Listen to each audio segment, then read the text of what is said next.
पोळ्याच्या निमित्ताने बळीराजाचा सण आज आहे, शेतकऱ्याचा सण आहे.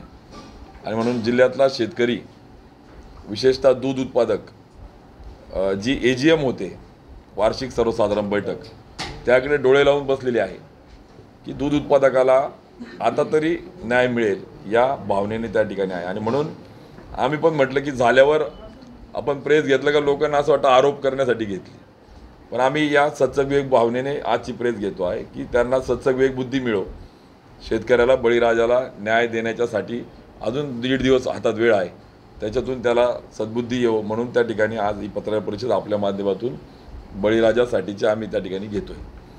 सगळ्यात महत्त्वाचा मुद्दा मगाशी ज्येष्ठ संचालक ज्यांनी दूध संघामध्ये अत्यंत अभ्यासूपणे काम करत दूध संघाला वाढीस नेण्यामध्ये प्रचंड मोठं योगदान राहिले, ज्या तालुक्यातून ते येतात 40 गाव, त्यामध्ये त्यांनी सगळ्यात जास्त संस्था जिल्ह्यातल्या त्या ठिकाणी देऊन दूध वाढीसाठी प्रामाणिक प्रयत्न केलेले आहेत. म्हणून त्या ठिकाणी त्यांच्या बोलण्याला मागे आपण जर म्हणतो ना करणी और कथनी, तर त्या पद्धतीने आहे. आणि म्हणून त्यांनी आपल्यापुढे काही मुद्दे मांडले. महत्त्वाचा मुद्दा एक आहे आपल्या पुढे, तो मुद्दा आम्ही मांडला, पण त्यावेळेस लोकसभेची निवडणूक होती त्यामुळे त्याला राजकीय बघितलं गेलं. पण वास्तव राजकारणाच्या पलीकडे असं आहे की दूध उत्पादकाला त्या ठिकाणी दूध उत्पादन करत असताना चारा, डेप, त्याचं पशुखाद्य, पशु किंवा जी लाईव्हस्टॉक जनावरं, त्याच्यासाठीचा डॉक्टरपासून तर खर्च जो आपण म्हणतो दूध उत्पादन घेण्यापर्यंतचा, या अनुषंगाने राज्यभर दुधाच्या संदर्भात आंदोलनं झालीत. राज्यभरात आंदोलन झाल्यानंतर त्यासाठी राज्याची समिती केली गेली आणि त्या समितीवर आपल्या दूध संघाचे सन्माननीय चेअरमन यांना घेतलं गेलं. परंतु खेद याचा वाटतो, राजकारणाच्या पलीकडे आम्ही बोलतोय, सत्सविवेक बुद्धीने बोलतोय की तीन स्तरीय समितीमध्ये दूध संघाचे चेअरमन असताना खरोखर सगळ्यांनी मान्य केलं. जयंतराव पाटलांसारख्या त्या ठिकाणी उद्धव साहेबांच्या या सगळ्यांनी सभागृहामध्ये आवाज उठवला आणि ही समिती फॉर्म झाली होती आणि ठरलं की 5 रुपये भाव फरक द्या, कारण की दुधाला खरंच परवडत नाही आहे, किंवा 35 रुपये मिळालं पाहिजे. पण तुम्हाला सांगायला त्या ठिकाणी आपल्या माध्यमातून गेलं पाहिजे या दूध संघाचा नाकर्तेपणा की जवळजवळ 8 ते 10 कोटी रुपये भाव फरक मिळणं अपेक्षित होतं, रुपये 5 प्रमाणे. म्हणजे जो आज मी बघितली क्वांटिटी जी आहे, साधारणतः दूध संकलन जे होतं 22-23ला 7.64 लिटर, 7,64,00,000 लिटर होतं. म्हणजे साधारणतः आपण जर बघितलं या सगळ्याच्यात जे 5 रुपयाप्रमाणे जो भाव फरक मिळायला पाहिजे होता तो मिळाला नाही. जवळजवळ 80% शेतकऱ्यांना, बरोबर आपण 70 ते 80% शेतकऱ्यांना. आणि त्यानंतर परत आता आंदोलनं झाली. आपण बघितलं खासदार लंके साहेबांनी केलं, दूध विकास मंत्री विखे तिथे गेले, जयंतराव पाटील साहेब त्या ठिकाणी आलेत आणि त्या ठिकाणी नवीन म्हणजे या चालू वर्षाचं पण घोषणा केली. पण तुम्हाला सांगतो जवळजवळ आता कालावधी जर तुम्हाला सांगायचं म्हटलं तर मागचा 6 महिने झाले अजून दूध फरक दिला नाही. नवीन जी आता चालू ज्या 62 दिवस, आज 62वा दिवस आहे आज बरोबर, जी घोषणा केली दूध विकास मंत्र्यांनी, 62 दिवस झाले, दुसऱ्या टप्प्यातलं तर 1 रुपया अनुदान आलं नाही आहे. अनुदान जो आहे अनुदान म्हणजे जर मागच्या वर्षीचं अनुदान मिळत नाही, चालू वर्षाचा 62 दिवस आला अजून अनुदान मिळत नाही, मग तुम्ही दूध उत्पादकांसाठी नक्की काय करतायत हा प्रश्न जिल्ह्यातल्या दूध उत्पादक शेतकऱ्यांचा त्या ठिकाणी आहे. आणि अत्यंत गंभीर आणि जटिल बाब त्या ठिकाणी आहे, कारण की हक्काचं फरक त्यांना मिळत नाही आहे. त्यामुळे ही बाब त्या ठिकाणी महत्त्वाची ठरते, नंबर 1. नंबर 2, जो सन्माननीय संचालक प्रमोद पाटील यांनी सांगितला की बोनस जो आता मिळाला पाहिजे, AGMला जी घोषणा होते, तर परिस्थिती अशी, सन्माननीय बापू आणि त्यावेळी जे संचालक मंडळ होतं, आम्ही जेव्हा बघितलं 2 रुपये 10 पैसे पहिल्या वर्षी बोनस दिला होता, नंतर 1 रुपये 5 पैशापर्यंत बोनस दिला होता, नंतर 80 पैसे बोनस दिला होता, इवन दो कोरोना काळामध्ये सुद्धा बोनस दिला होता, 40 पैसे, 60 पैसे, 30 पैसे. म्हणजे जो अत्यंत आपण ज्याला म्हणू की क्रिटिकल पोझिशन होती कोरोना काळात, तेव्हा सुद्धा बोनस दिले. मात्र खेद याचा वाटतो की नवीन संचालक मंडळ गिरीश महाजनजी, गुलाबराव पाटीलजी, अनिल पाटीलजी, हे सगळे 3 मंत्र्यांच्या नेतृत्वात, ते ज्याला दुधाचं ज्ञान नाही, ज्याच्याकडे गाय म्हैस डेअरी नाही, असा चेअरमन बसवला, ज्याचा दुधाचा आणि जमिनीचा संबंध नाही. आणि त्याच्याने परिणामस्वरूप काय हाल झाले तर 2 वर्षामध्ये यांनी त्या ठिकाणी ज्या नेतृत्वामध्ये यांचं सरकार म्हणजे दूध संघावर प्रशासन सरकार बसलं त्यावेळेपासून आजपर्यंत एक पैसाही बोनस दिलेला नाही. म्हणजे NDDB कडून सहकार तिथं स्थापन झाल्यापासून गेल्या 6-7 वर्षातला दुर्दैवी काळ ठरला आहे की भाजपच्या काळातच बोनस मिळालेला नाही. 25 वर्षाचा इतिहास आहे त्याला. आणि म्हणून आमची मागणी अशी आहे की कोरोना काळात बोनस देऊ शकतात, सुरुवातीच्या काळात स्थापना झाल्यावर 2 रुपये 10 पैसे बोनस देऊ शकतात. तर तुम्ही आता किमान आम्हाला अपेक्षित असं आहे, खरं तर त्यावेळेस डिव्हिडंड पण दिले, म्हणजे जे सहकारी संस्था आहेत त्यांचं जे भांडवल आहे त्याच्या अगेन्स्ट डिव्हिडंड पण मिळाला. तो डिव्हिडंड मिळत असताना 5% 60% जो मिळत होता तो डिव्हिडंड त्यांना पूर्ण नफ्यावर संस्थेच्या त्यांना मिळत होता. यांना मान्य आहे, मागच्या वर्षी यांनी काय सांगितलं, दूध तूप चोरी काहीतरी आरोप प्रत्यारोपामध्ये सांगितलं की आम्हाला नफा नाही आहे, असं काही चित्र तयार केलं आणि डिव्हिडंड पण टाळला, बनावट तोटा दाखवला. आणि त्याच्यामध्ये या ठिकाणी हे जसं काही खूप तज्ज्ञ झाले वाय असं रूप आणून जिल्ह्यामध्ये असं चित्र तयार केलं आणि त्याच्यातून दूध उत्पादकाच्या भावनेशी खेळून त्याला पण असं वाटलं अरे वा आपला खूप मोठा रखवलदार हे आहेत, आणि त्या माध्यमातून डिव्हिडंड पण टाळला, बोनस पण दिला नाही. आता आम्हाला अपेक्षा अशी आहे मिनिमम 2 रुपये बोनस दिला पाहिजे, कारण की डिव्हिडंड पण नाही, बरोबर आहे. आणि त्यांनी जो मागच्या काळात संकलन झालं 27 रुपयाने जे दूध घेतलं त्या काळातलं बटर आणि पावडर ही चांगल्या चढ्या भावाने आता विकलेली आहे. सहकार सांगतं सहकारातून समृद्धी, इक्वल प्रॉस्पेरिटी, आपण जो म्हणतो समृद्धी म्हणजे इक्वल प्रॉस्पेरिटी, सगळ्यांची समान वृद्धी प्रगती झाली पाहिजे.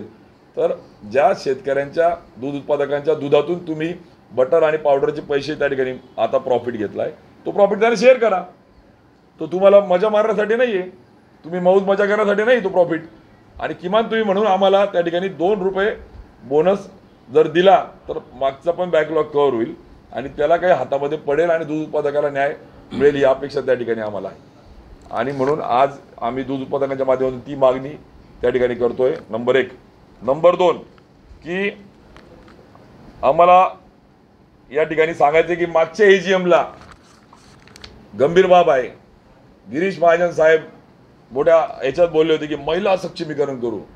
खरं दारूच्या बाटलींवर महिलांचे फोटो लावणाऱ्यांच्या तोडून महिला सक्षमीकरणाचे शब्द शोभत नाही, कारण हेच गिरीश महाजन खानदेशाच्या शादा नंदुरबारमध्ये बोलले होते की दारूची खपत होत नाही तर बाटल्यांवर बायकांचे फोटो लावा. त्यामुळे त्यांच्या तोडून महिला सुरक्षा हा शब्द शोभत नाही. लाडकी बहीण तर खूप दूर आहे, पण सुरक्षेच्या साठीचं जाऊ द्या, महिला सक्षमीकरणासाठी आम्ही 20 लाख रुपये प्रति संस्था लोन देऊ हा शब्द दिला होता. सरकार त्यांचं आहे, त्यांचं राज्यात केंद्रात दूध संघात एक संस्थेला त्यांनी अर्थसहाय्य केलं नाही. बोलायची भात आणि बोलायची कडी. मग गिरीश महाजन साहेब तुम्ही फक्त राजकारण करण्यासाठी संस्थेला जातात का? निवडून येण्यासाठी केवळ तुम्ही आश्वासन देतात का? अहो नाही तुम्ही दिले किंवा प्रयत्न तर दाखवा. तुम्ही मिटिंगला जात नाही, तिथे वेळ देत नाही. मग एखादी प्रामाणिक दूध उत्पादकाला जाऊ दिला असं त्यांनी प्रयत्न केले असते ना. जाऊ द्या, समजा गिरीश महाजनांना तर काही माती दुधाशी संबंध नाही. थोडं वाटत होतं आम्हाला शिंगाडे हातात घेणारे गुलाबराव पाटील कुठेतरी दूध उत्पादकाची जाण ठेवतील, पण गुलाबराव पाटलांनी देखील त्या संस्थेत ज्यावेळेस निवडून आले त्या दिवसाचा बाईट आता माझ्याजवळ आहे. तुम्हाला म्हटलं तर मी ऐकू पण शकतो, जर तुम्ही परवानगी दिली तर. ऐकू का? हां ऐकू का? तर त्यांनी त्या ठिकाणी सांगितलं होतं की आम्ही एका वर्षाच्या आत अपेक्षित बदल झाले नाहीत तर राजीनामा देऊ, पहिला संचालक मी असेल, असं त्यांनी बाईटवर दिले. सगळ्या मीडिया पुढे दिलेले, म्हणजे असं काही नाही. मी तुम्हाला आता ऐकवल पण त्या ठिकाणी. पण दरम्यान जनते त्या आव्हान आता आमचं काम एकच राहणार आहे की या संघाला महाराष्ट्रामध्ये 1 नंबर कसं करायचं ही प्रतीक्षा आता लोकांच्या डोक्यात आहे आणि आम्ही ते पूर्ण करू एवढी खात्री आम्ही आपल्याला या ठिकाणी देतो. पुढची काय भूमिका असणार? संघ वाचवणे, संघ पुढे नेणे. राज्याची मदत असेल तर आम्ही दोघं मंत्री आहोत, राज्याकडून जे या संघाकरता आणता येईल ते आणू. केंद्राची मदत लागली तर नामदार गिरीश भाऊ, एकनाथ शिंदे साहेब आहेत, देवेंद्रजी आहेत, त्यांच्या मदतीनं हा संघ वरती आणू. आणि मी तर पहिलं सांगितलंय, वर्षभराच्या आत या संघात जर फरक पडला नाही तर पहिला राजीनामा माझा असणार आहे. मी आपल्याला खात्रीपूर्वक सांगतो. ही निवडणूक आम्ही आमच्या स्वतःच्या शौक करता, तूप विकण्याकरता, 75 रुपये किलो तूप विकण्याकरता. बरोबर आहे. त्यांनी सांगितलं की आम्ही राजीनामा देऊ, पहिला मी असेल. आणि मला असं वाटतं थोडासा शेतकरी त्यांच्यातला कुठेतरी जिवंत आहे असं जर वाटत असेल शेतकऱ्यांना, खरोखर जर त्या ठिकाणी त्यांना जाणीव करून द्यायला, तर त्यांनी मागच्या 1.5 महिन्यापूर्वी थोडीच झलक दाखवली होती की मी राजीनामा देईन. याचा अर्थ दूध संस्थेमध्ये त्या ठिकाणी काळोबोरं सुरू आहे, त्या ठिकाणी अफरातफर सुरू आहे. त्यांनी स्पष्ट सांगितलं ॲप डेव्हलप होत नाही. त्यांनी स्पष्ट सांगितलं की ते बोलताना बोलले, दुर्दैवाने जिओ टॅगिंग बोलले, पण चला टॅगिंगवर आले ते घरी. आमचा गुलाब भाऊंचा थोडा वेळ कमी मिळतो अभ्यासाला. जिओ टॅगिंग विहीर, फळबाग किंवा घरकुलाचा करत असतो आपण, दुधाचा संदर्भात इयर टॅगिंग करत असतो, कानाचा टॅगिंग करत असतो. पण आमचे गुलाब भाऊ जिओ टॅगिंगपर्यंत तरी पोहोचले आता या पंचवार्षिकला. त्यामुळे हरकत नाही, ते थोड्या पुढच्या पंचवार्षिकला जातील कानाच्या टॅगिंगपर्यंत. गुरांचं इयर टॅगिंग करून अनुदान द्यायचं असतं. पण या सगळ्या संदर्भात त्या ठिकाणी त्यांनी मान्य केलं की आम्ही अनुदान देऊ शकत नाही. महत्त्वाचा बाब ती आहे. मला त्यांचा अभ्यास न करण्यावर जायचं नाही आहे, मला लाभ मिळवून द्या कशाही पद्धतीने, आम्हाला काही घेणं देणं नाही. तुम्ही त्या ठिकाणी अभ्यास करा नका करू, खमक्यापणाने न्याय मिळवून द्या, आम्हाला अभिमान राहील त्या ठिकाणी. पण दुर्दैवाने भाऊ, आदरणीय गुलाब भाऊ, शेतकऱ्यांचे कैवारी, शेतकऱ्यांच्यासाठी शिंगाडे हातात घेणारे, मग मी पुढचं वाक्य बोलू नये अशी माझी इच्छा आहे. त्यांचा आदर सन्मान राखावा. मी जर सोंगाडे बोलतो त्यांना राग येतो. त्यामुळे जर खरोखर तुम्ही शेतकऱ्यांची पुत्र असाल तर या AGM ला राजीनामा द्याल तुम्ही. आणि जर राजीनामा दिला नाही तर सांगा, मान्य करा की मी देखील या भ्रष्टाचारामध्ये मी माझं समर्थन त्या ठिकाणी आहे. त्यामुळे आम्हाला अपेक्षा आहे की किमान गुलाबराव पाटील त्या ठिकाणी राजीनामा देतील. आणि जे सत्य आहे, कारण की त्यांनी 62 दिवस झाले, 1 रुपया दिला आणि दुसऱ्या टप्प्यातला, पहिल्या टप्प्यातला तो वाद सोडून द्या, बोनस दिला नाहीये. आणि मग तुम्ही का म्हणून त्या ठिकाणी संस्थेवर एका बाजूला सांगतात की अशा पद्धतीने आम्ही करू, आणि म्हणून तो आमचा आक्षेप त्या ठिकाणी आहे. नंबर 3 की खरं तर कोऑपरेटिव्हमध्ये सभासद संख्या जी होती, ज्यावेळेस सन्माननीय प्रमोद बापू संचालक होते, 14-15ला 509 संस्था होत्या, 15-16ला 511 संस्था झाल्या, 16-17ला 523 संस्था झाल्या, 17-18ला 555 संस्था झाल्या, 18-19ला 576 झाल्या, 19-20ला 640 झाल्या. बाप तुम्ही लक्षात घ्या. 20-21ला 672 झाल्या, 21-22ला 701 झाल्या. म्हणजे चढत्या क्रमाने संस्था वाढत गेल्या. 500 वरून 700 वर, म्हणजे 200 संस्था वाढल्या सहकारी दूध देणाऱ्या. मात्र 22-23ला हे आले आणि 23-24ला हे आले, केवळ 8 आणि 10 संस्था वाढलेल्या आहेत. म्हणजे दूध संस्था सहकारी त्यांनी खरेदी पूर्णपणे थांबून, या उलट खाली दुधाची क्वांटिटी पाहिली तर तेवढीच राहिलेली आहे. म्हणजे दूध येतं कोणाचं आहे, दूध येतं कुठून आहे? कोऑपरेटिव्ह संस्थांचे प्रस्ताव प्रलंबित आहे. माझ्याकडे यादी आज 25 संस्थांची. या 25 संस्था सांगताय की आमचे सभासद करून आमचं दूध घ्या, म्हणून ते मागणी करतायत, त्यांना सभासद करत नाहीये. आणि दुसऱ्या बाजूला खाजगी संस्थातून दूध घेत आहेत. म्हणजे कोऑपरेटिव्ह हे यासाठी असतं की या सगळ्या याच्यातून इक्वल प्रॉस्पेरिटी, ज्या मी मागाशी उल्लेख केला, सगळ्यांना सोबत घेऊन सहकारातून समृद्धी व्हायच्या ऐवजी सहकारातून स्वहा व्हायला लागतंय. आणि यांनी खाजगी संस्थांचं दूध घेतलंय, खाजगी गटाचं दूध घेतलंय, ना की कोऑपरेटिव्ह सहकारी संस्थांचं दूध घेतलंय. आणि म्हणून याच्यात यांची टक्केवारी आहे. लाडकी बहीण योजना, आता मला खरं वैयक्तिक जायचं नाहीये, पण शेतकऱ्यांसाठी सत्य पण मांडावं लागेल. बापू, एक खरं आहे का खोटं आहे? पूर्ण दूध संघाचा कारभार सन्माननीय चेअरमन साहेबांचे साडू बघत आहेत. तुम्ही जाऊन बघा. मी खोटं बोलत असेल तर मला सांगा. उन्मेष पाटील, तुम्ही राजकारण करू नका आणि वैयक्तिक जाऊ नका. मला वैयक्तिक जायला आवडत नाही. मी कोणाच्याही वैयक्तिक जीवनात जात नाही आणि तो माझा संस्कार नाही. पण सत्य मांडलं लागेल. त्यामुळे लाडकी बहीण योजना सोडून आता लाडका साडू योजना सुरू झालेली आहे. लाडका साडू. आणि हा साडू झाडू घेऊन दूध संघ त्या ठिकाणी साफ करायला लागलेला आहे. साफ करायला घाण केली असं ठीक आहे, पण हे भ्रष्टाचाराची विष्ठा खाण्याचं काम हा साडू जेव्हा करतो आणि त्याला जेव्हा चेअरमन ज्याला पूर्ण पाठिंबा देतात आणि त्या 3 मंत्री ज्याला कवच देतात, त्यावेळेस दूध उत्पादकांना वाऱ्यावर सोडू आम्ही त्या ठिकाणी सोडणार नाही. महाविकास आघाडी म्हणून शिवसेना उद्धव बाळासाहेब ठाकरे पक्षाच्या माध्यमातून असेल, शरदचंद्रजी पवार राष्ट्रवादी पक्षाच्या माध्यमातून असेल, काँग्रेसच्या माध्यमातून असेल किंवा दूध उत्पादक शेतकरी म्हणून असेल, ही बाब एवढ्यावर थांबली नाही. यांनी काय सांगितलं अजून मागच्या AGMला की सगळ्यात जास्त दूध देणाऱ्या, बरोबर बापू साहेब, त्यांना आम्ही संचालक करू, कॉप मध्ये करू. बोलले होते की नाही AGMला? यांनी प्रोसिडिंग केली का नाही केली यांनाच माहिती. पण संस्थेपुढे रेकॉर्ड येते, बोलले होते तुम्ही. मात्र 12 महिने झाले सन्माननीय चेअरमन साहेब तुम्ही मोठा आव आणतात, मी मोठा नीतिवान आहे, पण तुमची अनीती, तुमची भ्रष्ट नीती, तुमचा काळा चेहरा ओरिजिनल तो पुढे येतोय आणि त्याला 3 मंत्री पूर्ण पाठबळ देत आहेत हे स्पष्टपणे त्या ठिकाणी जाणवत आहे. आणि तुम्ही ते सुद्धा केलं नाही, म्हणजे कॉपवर तो पण घेतला नाही. याच्या पलीकडे जर आज आपण बघितलं तर यामध्ये क्लिअर कट पशुखाद्य विक्री पहिले गुणवत्ता होती म्हणून बघा 14-15ला 28,108 मेट्रिक टन पशुखाद्य विक्री झालं. 14-15, 15-16ला 28,000, 16-17ला 27,000, 17-18ला 23,000, 18-19ला 26,000, 19-20ला 24,000 आणि बघा यांच्या ताब्यात आलं आणि 20,000 आणि आता यावर्षी तर 16,000 मेट्रिक टन, म्हणजे 8,000 मेट्रिक टन पशुखाद्य कमी झालं. मग या पशुखाद्यामध्ये मळी नक्की कुठून आणले जाते? या पशुखाद्यात मंगेश चव्हाणांच्या खाजगी कारखान्यात मळी तर येत नाही ना, हा संशय या ठिकाणी येतोय. लाडका साडू तर तिथे मळीच्या माध्यमातून गुणवत्ता ढासळून आमच्या दुधामध्ये त्या ठिकाणी तेल युरिया टाकून भेसळ दूध तर देत नाही ना.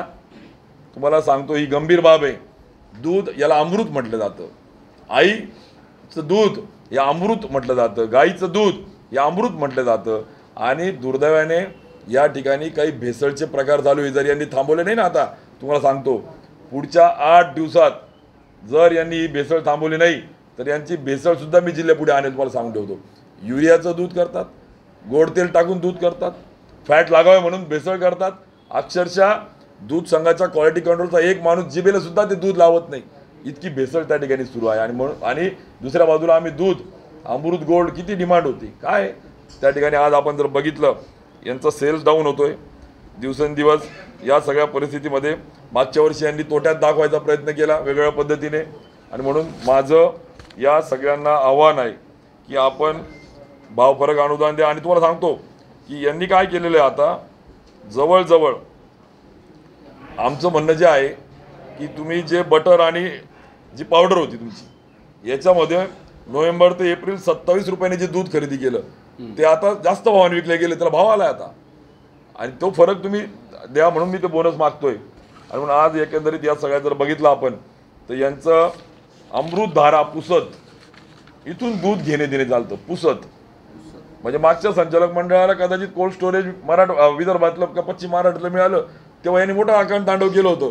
किंवा साताऱ्याला ठेवलं बा काय ते दही का तूप वाईला बरोबर आहे वाईला, तेव्हा मोठं आकांड तांडव केलं होतं. मग आता वाईपेक्षा पुसत जास्त लांब आहे ना भाऊ. पुसतचं दूध आणता तुम्ही, पुसतला दूध देतात. कोण ही अमृतधारा, कोणाच्या गळ्यात ही धारा जाते नक्की, बरोबर आहे का चेअरमन साहेब? या खाजगी दूध घेऊन तुम्ही कॉपरेटिव्हचं दूध का घेत नाही, का सभासद करत नाही? आणि सांगितलं जातं आम्हाला भेटायला पाठवा, सहकारी संस्थांना आम्हाला भेटीला पाठवा. म्हणजे कोणतं राजकारण चालू आहे? आणि म्हणून तुम्हाला सांगतो नाथ डेअरी बरोबर आहे का, तापी डिलाईट, मला त्या खाजगी संस्थांचं नाव घेऊन त्यांच्या बाबतीत बोलण्याचा अधिकार नाही आहे. पण कोऑपरेटिव्ह मुवमेंटमध्ये जर तुम्ही त्या ठिकाणी खाजगी संस्थांचं दूध घेऊन तुम्ही इथे बिझनेस करून तुम्ही जर इकॉनॉमिक्स आणि तिथून टक्केवारीचं आज जर बघितलं 3 रुपये 70 पैसे लिटर प्रमाणे त्यांना पैसे दिले जात आहेत या खाजगी BMCला. आणि कोऑपरेटिव्हला किती दिले जातात? 47 पैसे. आणि 47 पैसे का? तर BMC आम्ही दिलं, यांच्या बापाचं नाही, ते NDDBने दिलेलं यांना. NDDBने यांना फ्री ऑफ कॉस्ट दिलेले NDDBने त्यावेळेस कमी पैशात मोफत अनुदानात दिलेले आहेत. आणि ते बल्क मिल्क चिलर BMC जिथे दूध आल्यावर थंड करून त्याचं आपण ज्याला म्हणतो साठवण आणि त्याची टिकवण्याची जी पेरिशिबिलिटी जी म्हणतो ती लाईफ वाढवलं जातं. आणि मग हे खाजगी संस्थाला सांगतात 47 पैसे प्रति लिटर. आणि ज्या कॉपरेटिव्ह नाही त्या संस्थांना सांगतात तुम्ही BMC टाका, 3 रुपये 70 पैसे लिटर देतात त्यांना. म्हणजे हा जो प्रकार सुरू आहे हा सहकारातून खाजगीकरणाला पोषक चालना देणारा अगदी बरोबर मोदींच्या रूपाने इथं काम करताय. खाऊजा खाजगीकरण उदारीकरण आणि ते वेगळे इथं खाऊजा चालू संस्कृती. आणि म्हणून खाजगीकरणातून या स्वाकार करण्याचा जो प्रकार आहे हा गंभीर बाब या ठिकाणी येतोय. कर्मचारी बिचारे परमनंट कर्मचाऱ्यांना मागच्या काळामध्ये काही बोनस दिले गेले, यांनी काय नाही, सीधा आमचे अर्धा किलो पेढे घ्या, आमचा अर्धा तूप यांचा काहीच नाही. म्हणजे कर्मचारी वाऱ्यावर प्रचंड दहशत त्या ठिकाणी आहे. CCTV लावून घरी यांच्या CCTV रिपोर्टिंग करतात ते. म्हणजे कोण आत जातो कोण बाहेर जातो एकदम म्हणजे जसं काही ते सिक्युरिटी प्रेस आहे ती नाशिकची. जिथे नोटा पळवल्या जाणार आहे, अशा पद्धतीने CCTVचं काम चालू आहे. आणि म्हणून या सगळ्या माध्यमातून या सगळ्या गंभीर बाबी दुधाच्या संदर्भामध्ये आज आपण आपल्या माध्यमातून आम्ही पुढे आणत आहोत. आणि म्हणून आमचं म्हणणं आहे की तुम्ही या सगळ्या बाबी गांभीर्याने घेऊन या AGMला या दूध उत्पादकांना न्याय देण्याची सद्बुद्धी बळीराजाच्या आजच्या सणाच्या निमित्ताने आम्ही मागणी करून त्यांना न्याय मिळो ही मागणी त्या ठिकाणी आम्ही करतोय.